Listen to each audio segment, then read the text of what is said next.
Hi friends, it's Velvet. I am here today with some index cards, the tabbed index cards, and I'm just decorating the backgrounds of them. And what I'm doing is I'm using some of the Tim Holtz Distress ink and the Distress Oxide ink that I've put out on my craft mat and then just sprayed with water and just did the tap method where you just take your paper, substrate, whatever, and you tap it into the color and then pull it back up, and you can kind of move the index card or whatever around and make the color go around. And then what works really well is to dry the colors in between applying them, so that you get more of a layered effect, and you can see the ones that I've already done. And now you can see which inks I'm using, the blue and the brown there. And then I'm just, kind of going in and using what's left of the ink that's down on the craft mat. And I've gotten out some watercolors, the golds that I like to use, and I've also gotten out some of the sprays, the mists.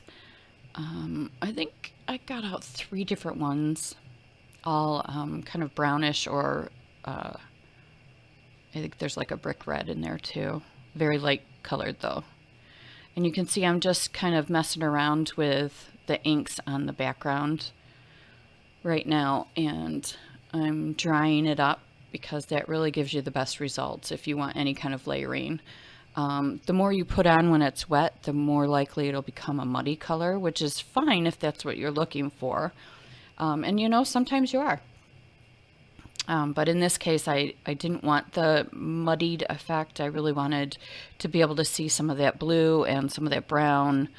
And then, of course, the sprays that I'm going to drip on there. So apologies because you can see the shadow of my phone across my arm and the craft mat. And the only reason that is because depending on the time of day, I have to put the overhead lights on downstairs when I'm crafting. Now, it's possible I'm going to speed up here so that you don't have to.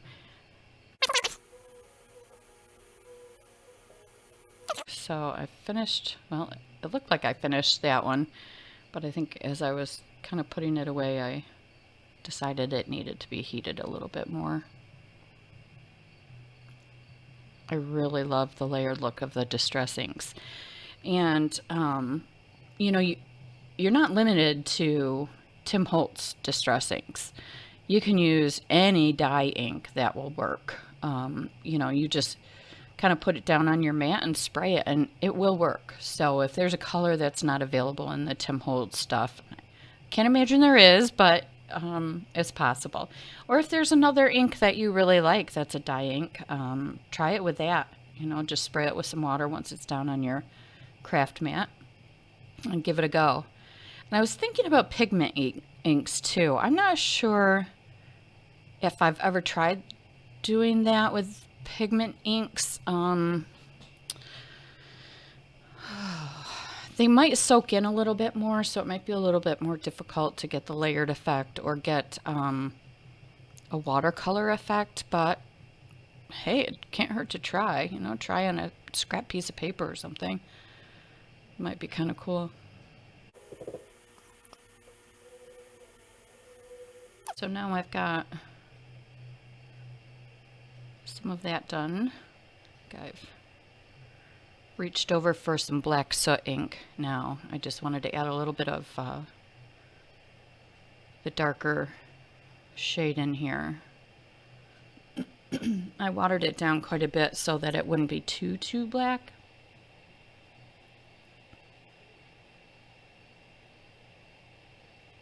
And remember, you're not limited by anything. This is your project. Do what you want to do with it. If you want to get out some chalks and play with those on there, maybe some watercolor pencils, scribble away and squirt with some water, and you've got yourself a kind of a cool background to work with. You can See, I'm just playing with the movement of the color there.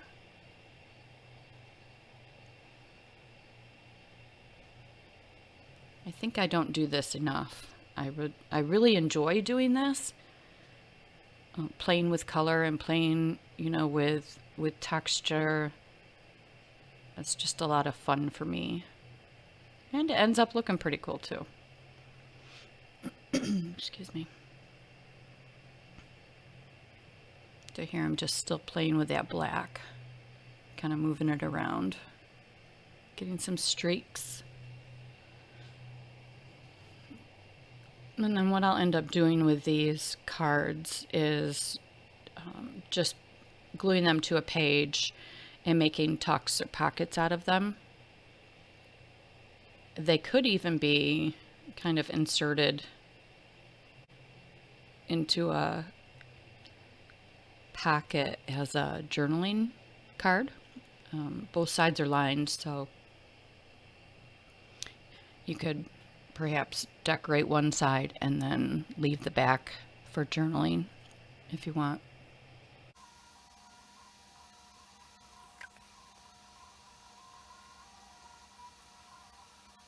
I've got everything dried now. Just gotta mop up what's on my mat there. I hate to waste this stuff because it's so cool looking, so I might as well get rid of it in a way that you want to. Could have put some tissue paper down too, that would have looked pretty cool.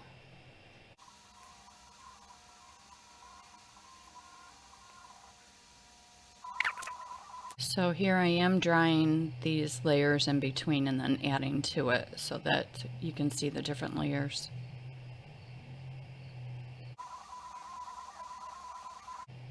I hope you can see this well enough. I put my camera up a little bit higher so you could see the whole surface, just in case I happen to move out of frame. You could see everything that I was actually doing. So I noticed on one of my recent videos, some of the bottom was cut off because I was zoomed in kind of tight, so.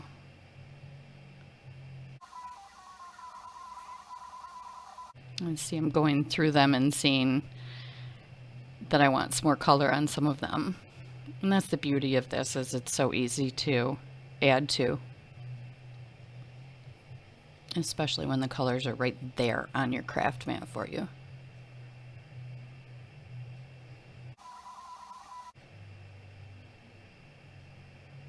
So I'm just using a baby wipe to clean up my craft mat before moving on to more inks. Okay,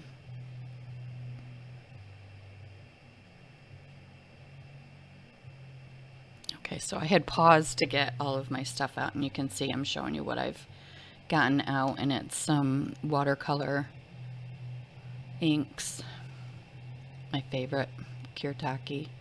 And then those are the sprays that I got out. I think I've got a Heidi Swap.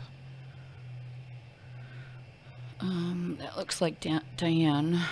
And then the other one was Eyes Ink. So I decided to go with the sprays first, and that doesn't necessarily mean I'm going to spray, but I do use these a lot for kind of sprinkling some color on. I love that technique so much. I probably overuse it, actually. When I do remember to do ink splatters, it's like I go to town on it.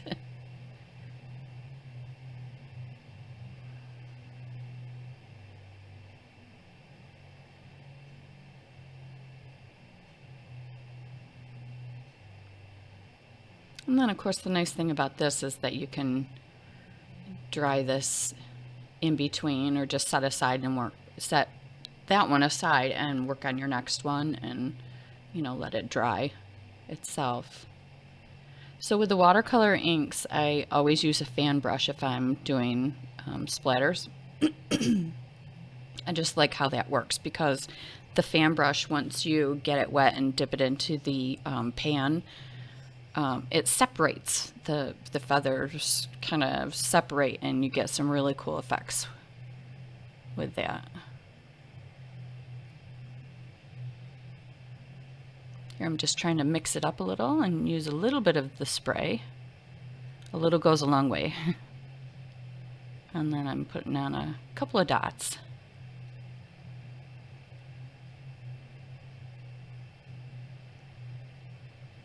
And I think I tried a different color here of the golds. I just absolutely love the Kuretake watercolors. Love, love, love them. I have a couple of sets like this, but I don't have anything that's a full set. I like the, you know, the golds are my very favorite, but then I've got some other ones that have a sheen to them that look nice as sprinkles. I'm looking at my hands are sticky and full of ink. So now I'm using a darker gold here just to mix it up on this, because I can see that I've got, you know, some pretty heavy color there. So I just kind of want to lighten it a little bit with the gold. And I don't do a whole lot of water in each of the pans. That way your sprinkles are a little bit thicker.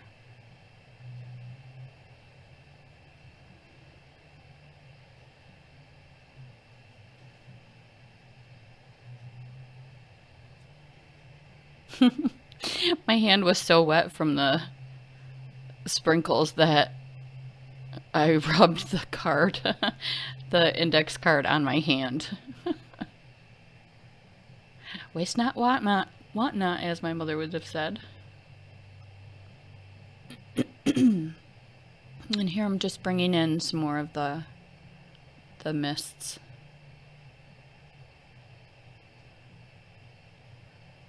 And yes, you can water them down with, you know, a little bit of water to make it move a little bit. And you can actually spray it on your craft mat and water it down and do the same thing that you do with your distress inks and use them that way. I haven't used it that way in a long time, but it does work and it's pretty cool, especially if you're using mists that have a little bit of a shine to them. It makes for a cool background. Starting point. So these are, this little palette here is just something that I got from Temu. Very, very inexpensive, but they're really great colors. Again, this is something that would be so easy to just kind of put onto your craft mat and water down. Use it for background. And see, I'm doing that because I kind of overdid it there. So why not decorate another index card, right?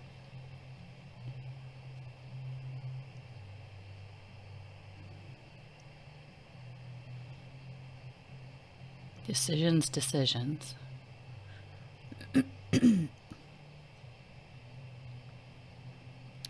Decided to go with the white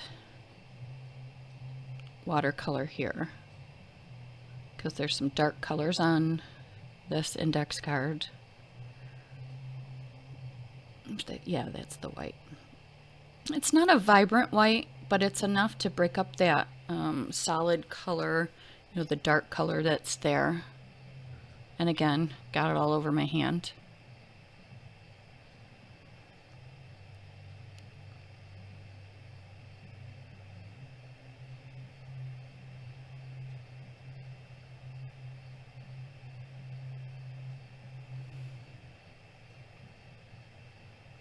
I do love these colors in this Temu palette.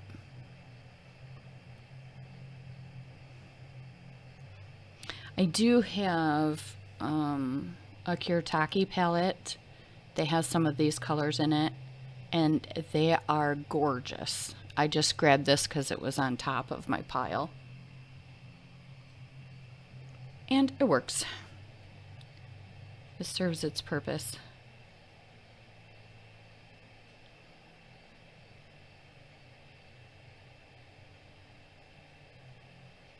think I'm going to go back to gold on this one for my splatters, my watercolor splatters. I'm not positive. It's been a couple days since I did this video. And I think the video after this is, it's kind of a continuation of this. I'm going to decorate these cards a little bit. But I think I'm going to split it into 2 videos because this one is like 25 minutes long, and I think that's plenty long enough for you to sit with me.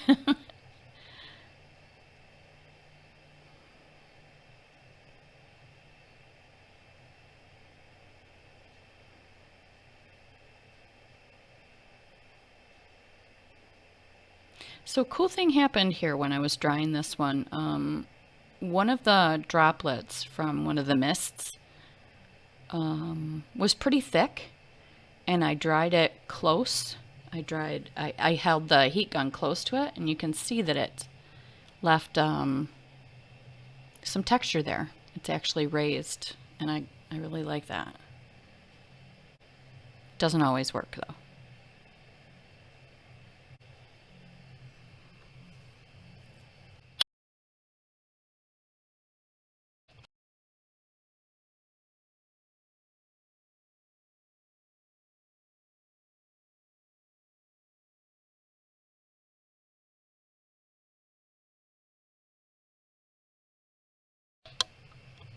So I'm not sure if you caught what I did there, and it's probably something that everyone knows, but for that 1 or 2 people who might be watching this and they don't know that this works, if when you're drying your paper it starts to buckle on you, there's a very easy fix for that. Well, there's 2 things you can do. One is turn the paper over and dry from the opposite side, and it will bring it back down to normal. And if that doesn't work all the way, try spraying the back with a little bit of water, just a little bit, and turning it over and drying from the back. And that should take care of straightening it out so it doesn't buckle. And then once everything is all dry, you can, of course, put something heavy on it to straighten it too. I have been known to iron some of my coffee dyed papers too. It works. And it's easy. I know a lot of people like that wrinkly sound, so you know, you don't want to iron everything. But even if you do iron, you still get the crinkly sound. So if you want a paper that looks a little flatter and straighter, that's the way to do it. Your iron has to be on a pretty low heat. So here I am just fixing up this index card with a little watercolor. I think this card is the one that I used to mop up everything with, so it just needed a little more work.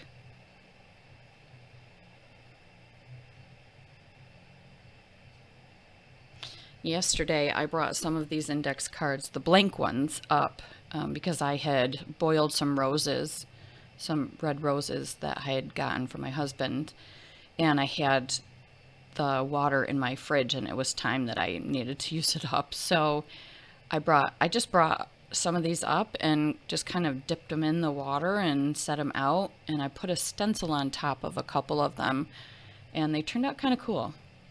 The rose water had faded from the red pink that it was to more of a brown, but it looked cool. I'm glad I was able to use it that way. And now I have vintage style index cards.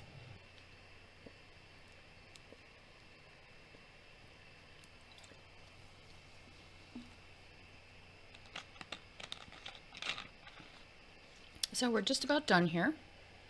And I want to thank everybody for tuning in and hanging out with me today. I appreciate that. I hope you were able to accomplish a couple things. And thank you so much for hitting like, subscribing, leaving comments, and all you do to support me.